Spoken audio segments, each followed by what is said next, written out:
नमस्कार दोस्तों, चलिए जानते हैं उत्तर प्रदेश के 50 फटाफट बड़ी खबरों को सिर्फ 10 मिनट में। लेकिन उससे पहले आप यह वीडियो कहां से देख रहे हैं हमें कमेंट में जरूर बताएं। यूपी के 3 लाख मतदाताओं के पास 1 महीने का टाइम। ऐसा नहीं किया तो वोटर लिस्ट से हटेगा नाम।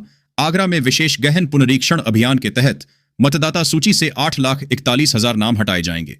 इनमें 3,24,000 नो मैपिंग वाले मतदाता शामिल हैं, जिन्हें 7 जनवरी से 6 फरवरी तक नोटिस का जवाब देना होगा।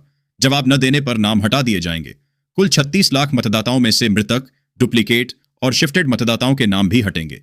अंतिम सूची 6 मार्च को प्रकाशित होगी। यूपी में इस साल परिषदीय स्कूलों की छुट्टी का कैलेंडर जारी। होली, दिवाली और बसंत पंचमी पर बड़ा फैसला। बेसिक शिक्षा परिषद ने 2026 के लिए परिषदीय विद्यालयों का अवकाश कैलेंडर जारी किया है। इसमें कुल 33 सार्वजनिक अवकाश होंगे। बसंत पंचमी की छुट्टी अलग से मिलेगी। होली और दीपावली के अवकाशों के बीच एक एक दिन विद्यालय खुलेंगे। ग्रीष्मकालीन अवकाश 20 मई से 15 जून तक और शीतकालीन अवकाश 20 दिसंबर से 5 जनवरी तक होगा। अवकाश 31 दिसंबर से 14 जनवरी तक रहेंगे। संभल में केंद्रों पर पुष्टाहार वितरण में सख्ती। 18 आंगनबाड़ी कार्यकर्ताओं पर लटकी कार्रवाई की तलवार। संभल में आंगनबाड़ी केंद्रों पर पुष्टाहार वितरण में लापरवाही पर सख्त कार्रवाई की जा रही है। 50 से अधिक केंद्रों पर अनियमितताओं की शिकायत के बाद 18 आंगनबाड़ी कार्यकर्ताओं पर लटकी कार्रवाई की तलवार पर कार्रवाई शुरू हुई है। जनपद में 1,772 केंद्र संचालित हैं, जहां गर्भवती महिलाओं और बच्चों को पोषण सेवाएं मिलती हैं। पोषण ट्रैकर ऐप से निगरानी हो रही है ताकि वास्तविक लाभार्थियों तक पुष्टाहार पहुंचे और कोई भी पात्र वंचित न रहे। यूपी के राजकीय मेडिकल कॉलेजों में करीब 1,200 पदों पर होगी सीधी भर्ती। योगी सरकार का युवाओं को नए साल का तोहफा। योगी सरकार ने उत्तर प्रदेश में स्वास्थ्य सेवाओं और चिकित्सा शिक्षा को वैश्विक मानकों के अनुरूप बनाने के लिए 2026 तक की कार्य योजना तैयार की है। मुख्यमंत्री योगी आदित्यनाथ के निर्देश पर राजकीय मेडिकल कॉलेजों में 1,200 से अधिक शैक्षणिक और तकनीकी पदों पर भर्ती प्रक्रिया शुरू की जा रही है। इसमें सहायक आचार्य और प्रवक्ता के पद शामिल हैं। इसके अतिरिक्त 1,230 नर्सिंग अधिकारियों को भी नियुक्ति पत्र मिलेंगे, जिससे मरीजों की देखभाल सुधरेगी। यूपी में शहरी आयुष्मान आरोग्य मंदिरों को अब मिलेगा बकाया किराया। जिला स्वास्थ्य समिति के खाते में जाएगी धनराशि। उत्तर प्रदेश में शहरी आयुष्मान आरोग्य मंदिरों के 6 माह से लंबित किराए और बिजली बिल का भुगतान अब हो सकेगा। नगरीय निकाय निदेशक ने सभी निकायों को जिला स्वास्थ्य समिति के खाते में बजट देने का निर्देश दिया है। राष्ट्रीय स्वास्थ्य मिशन और स्थानीय निकाय निदेशालय के बीच समन्वय की कमी से 213 करोड़ रुपए से अधिक फंसे हुए थे। इस निर्णय से बकाया भुगतान होगा और 147 नए आरोग्य मंदिरों की स्थापना में तेजी आएगी। SIR के बाद कानपुर की 10 विधानसभा में बढ़े 150 मतदान बूथ। बिल्हौर में सबसे ज्यादा 47। विशेष गहन पुनरीक्षण अभियान के बाद कानपुर में 150 नए मतदान बूथ और 10 नए मतदान केंद्र स्वीकृत किए गए हैं। इससे जिले में कुल बूथों की संख्या 3,770 और केंद्र 1,423 हो गए हैं। बिल्हौर विधानसभा में सर्वाधिक 47 नए बूथ बनाए गए हैं, जबकि घाटमपुर में 27 बूथ बढ़े हैं। यह विस्तार मतदाताओं की सुविधा बढ़ाने, भीड़ कम करने और मतदान प्रतिशत में वृद्धि के उद्देश्य से किया गया है। कानपुर में लगभग 4 गुनी हुई हवा की रफ्तार। जाने 4 जनवरी को कैसा रहेगा मौसम। कानपुर में शनिवार को हवा की रफ्तार बढ़ने से कोहरा छंटा और धूप निकली, जिससे दिन का तापमान बढ़ा। हालांकि पहाड़ों से आ रही सर्द हवाओं के कारण शीतलहर का असर बना रहेगा। मौसम विशेषज्ञ के अनुसार रविवार को दिन में धूप खिलेगी, लेकिन सुबह, शाम और रात में कड़ाके की ठंड महसूस होगी। रोजगार के अवसर बढ़ेंगे। यूपी को तकनीक का केंद्र बनाएगी लखनऊ की AI सिटी। लखनऊ में विकसित हो रही AI सिटी उत्तर प्रदेश को देश के बड़े तकनीकी और डिजिटल केंद्र के रूप में स्थापित करेगी। यह आत्मनिर्भर टेक हब, अत्याधुनिक डेटा सेंटर, AI शोध प्रयोगशालाएं और स्टार्टअप इंक्यूबेशन सेंटर प्रदान करेगा।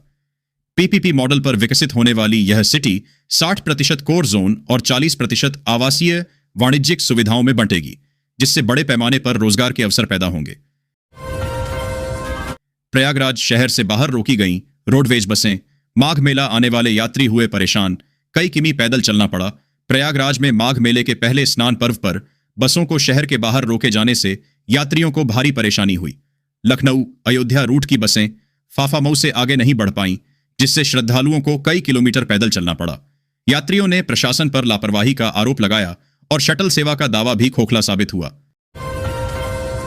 3 नहीं 4 मार्च को होगी होली। काशी के ज्योतिषाचार्यों ने बताई। इसके पीछे की बड़ी वजह काशी के ज्योतिषाचार्यों के अनुसार इस वर्ष होली का पर्व 3 मार्च के बजाय 4 मार्च को मनाया जाएगा। इसका मुख्य कारण 3 मार्च को लगने वाला चंद्र ग्रहण है, जिसका ग्रहण काल दोपहर 3:20 से शुरू हो जाएगा और 9 घंटे पहले सूतक लग जाएगा। इस काल में शुभ कार्य वर्जित होते हैं, इसलिए रंगोत्सव को एक दिन आगे बढ़ा दिया गया है। होलिका दहन 2 मार्च को ही होगा। यह निर्णय भक्तों के लिए स्थिति स्पष्ट करता है। प्रधानमंत्री नरेंद्र मोदी बोले, मुझे खुशी है कि काशी बड़े स्पोर्ट्स इवेंट्स के लिए तैयार हो रही है। प्रधानमंत्री नरेंद्र मोदी ने वाराणसी में 72वें राष्ट्रीय वॉलीबॉल टूर्नामेंट में वर्चुअली भाग लिया। उन्होंने खिलाड़ियों का स्वागत करते हुए काशी को खेल प्रेमियों का शहर बताया। पीएम ने भारत की खेल प्रगति, सरकार के बढ़े हुए बजट और एथलीट केंद्रित मॉडल की सराहना की। उन्होंने कहा कि काशी अब बड़े खेल आयोजनों के लिए तैयार है, जिसमें आधुनिक सुविधाएं विकसित की जा रही हैं। यूपी में स्मार्ट मीटर की कीमतें घटी, अब बिजली कनेक्शन लेना हुआ बेहद आसान। उत्तर प्रदेश विद्युत नियामक आयोग ने नई कास्ट डाटा बुक 2025 जारी की है, जिससे स्मार्ट प्रीपेड मीटर की कीमतों में भारी कटौती हुई है। अब सिंगल फेज मीटर 2,800 रुपए और 3 फेज मीटर 4,100 रुपए में मिलेगा, जिससे नया बिजली कनेक्शन लेना काफी सस्ता और आसान हो गया है। बीपीएल परिवारों को प्रोसेसिंग फीस और सिक्योरिटी डिपॉजिट में छूट मिलेगी। यह उपभोक्ताओं के लिए बड़ी राहत है। श्री काशी विश्वनाथ मंदिर में स्पर्श दर्शन पर अभी जारी रहेगा प्रतिबंध। आज काफी संख्या में पहुंच सकते हैं श्रद्धालु। श्री काशी विश्वनाथ मंदिर में भक्तों की भारी भीड़ के कारण स्पर्श दर्शन पर लगा प्रतिबंध जारी रहेगा। नववर्ष और पौष पूर्णिमा के चलते श्रद्धालुओं की संख्या 3 लाख से अधिक बनी हुई है। मंदिर प्रशासन 3 लाख से अधिक श्रद्धालुओं की संख्या को नियंत्रित करने के लिए विशेष प्रबंध कर रहा है। ने भीड़ को देखते हुए यह निर्णय लिया है। 5 जनवरी को स्थिति की समीक्षा के बाद ही स्पर्श दर्शन पर छूट का फैसला होगा। लाखों भक्त दर्शन कर चुके हैं। स्नान ध्यान का पवित्र माघ मास आज से आरंभ। पौष पूर्णिमा पर आस्था ने लगाई पुण्य की डुबकी। पवित्र माघ मास रविवार से शुरू हो रहा है, जिसमें स्नान ध्यान का विशेष महत्व है। धर्मशास्त्रों के अनुसार इस महीने में नित्य स्नान से आध्यात्मिक शांति और विशिष्ट फल मिलते हैं। पौष पूर्णिमा पर वाराणसी और प्रयागराज में श्रद्धालुओं ने गंगा में डुबकी लगाई। विशेषज्ञों ने माघ स्नान को शारीरिक व मानसिक स्वास्थ्य के लिए लाभकारी बताया है, जो प्रतिरक्षा प्रणाली को मजबूत करता है। पश्चिमी विक्षोभ के कोल्ड फ्रंट ने गिराया तापमान, कंपाया हाड़। पश्चिमी विक्षोभ के कोल्ड फ्रंट के कारण वाराणसी में भीषण ठंड बढ़ गई है। बर्फीली पछुआ हवाओं से तापमान में 4.5 डिग्री तक की गिरावट आई, जिससे लोग अलाव के पास सिमटे रहे। रविवार से कोहरे की सघनता और गलन भरी ठंड में और वृद्धि की संभावना है, जो मंगलवार दोपहर तक जारी रह सकती है। यूपी की जनता को हर हाल में मिले शुद्ध पेयजल, सीएम योगी बोले। जल निगम और नगर निगम करें सुनिश्चित। मुख्यमंत्री योगी आदित्यनाथ ने वाराणसी में अधिकारियों के साथ बैठक की। इंदौर घटना के बाद उन्होंने शुद्ध पेयजल आपूर्ति और सीवेज व्यवस्था सुनिश्चित करने के निर्देश दिए। मुख्यमंत्री ने माफियाओं पर कार्रवाई, माघ मेला की तैयारी, दालमंडी सड़क चौड़ीकरण और लंबित मामलों के निस्तारण पर जोर दिया। उन्होंने गंगा घाटों पर अराजकता रोकने और पुलिस व्यवहार सुधारने के भी निर्देश दिए। सीएम योगी ने काशी के टाउन हॉल रैन बसेरे की देखी व्यवस्था, जरूरतमंदों को दिया कंबल और भोजन। मुख्यमंत्री योगी आदित्यनाथ ने भीषण शीतलहर के दौरान वाराणसी के टाउन हॉल रैन बसेरा का औचक निरीक्षण किया। उन्होंने वहां रह रहे लोगों का हालचाल जाना, कंबल और भोजन के पैकेट वितरित किए। सीएम ने बच्चों को चॉकलेट भी दी। उन्होंने अधिकारियों को निर्देशित किया कि कोई भी व्यक्ति खुले में न सोए और रैन बसेरों में साफ सफाई, बिस्तर व अलाव सहित सभी आवश्यक व्यवस्थाएं सुनिश्चित की जाएं।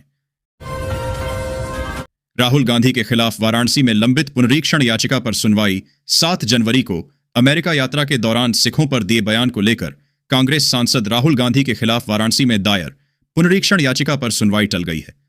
वकीलों के चुनाव में व्यस्तता के कारण जिला जज संजीव शुक्ला की अदालत ने अगली सुनवाई के लिए 7 जनवरी की तिथि निर्धारित की है। यह याचिका नागेश्वर मिश्र ने निचली अदालत के आदेश के खिलाफ दायर की है। कानपुर में यातायात संकट, वाहन बढ़ते गए, फुटपाथ व सड़क लील गए, अतिक्रमणकारी और फंस रहे वाहन। कानपुर में बढ़ती जनसंख्या, वाहनों की संख्या में तेजी से वृद्धि और अतिक्रमण के कारण यातायात व्यवस्था चरमरा गई है। सड़कें और फुटपाथ अतिक्रमण की चपेट में हैं, जिससे वाहन फंस रहे हैं। अधिकारियों की उदासीनता, विभागों में समन्वय की कमी और राजनीतिक दबाव के कारण समस्या और गंभीर हो रही है। इससे आपातकालीन सेवाओं में बाधा आ रही है और शहर का सुंदरीकरण भी प्रभावित हो रहा है। कानपुर के लिए बड़ी खबर, इसी महीने नौबस्ता तक लोगों को दिखेगी मेट्रो ट्रेन की रफ्तार। कानपुर मेट्रो का नौबस्ता तक ट्रायल रन इसी महीने शुरू होगा। सेंट्रल स्टेशन से नौबस्ता तक ट्रैक बिछाने का काम जारी है। जनवरी में ट्रायल रन के बाद मार्च के अंत तक यात्रियों के लिए सेवा शुरू होने की उम्मीद है। पहले कॉरिडोर के 21 स्टेशनों के बीच जल्द ही ट्रेनें चलेंगी, जिससे शहर में कनेक्टिविटी बढ़ेगी। रक्षा क्षेत्र में भारत आत्मनिर्भर बनने की राह में एक और कदम बढ़ा। तेजस एयरक्राफ्ट को कानपुर देगा स्वदेशी सुरक्षा कवच। कानपुर की ग्लाइडर्स इंडिया लिमिटेड ने तेजस एयरक्राफ्ट के लिए स्वदेशी हाइब्रिड ब्रेक पैराशूट विकसित किया है। यह पैराशूट आपात स्थिति में 340 किलोमीटर प्रति घंटे की गति से भी छोटे रनवे पर सुरक्षित लैंडिंग सुनिश्चित करेगा। इसका सफल परीक्षण हो चुका है और यह भारत को रक्षा क्षेत्र में आत्मनिर्भर बनाने की दिशा में महत्वपूर्ण कदम है, जिससे रूस पर निर्भरता कम होगी। माघ मेला के लिए कानपुर से विशेष ट्रेनें, सेंट्रल और गोविंदपुरी से प्रयागराज तक सीधी सेवा। कानपुर सेंट्रल और गोविंदपुरी से माघ मेले के लिए विशेष ट्रेनें चलाई जाएंगी। यात्रियों की सुविधा हेतु 6 ट्रेनें प्रयागराज तक जाएंगी और आवश्यकता अनुसार संख्या बढ़ाई जाएगी। 22 ट्रेनों का प्रयागराज में ठहराव भी सुनिश्चित किया गया है।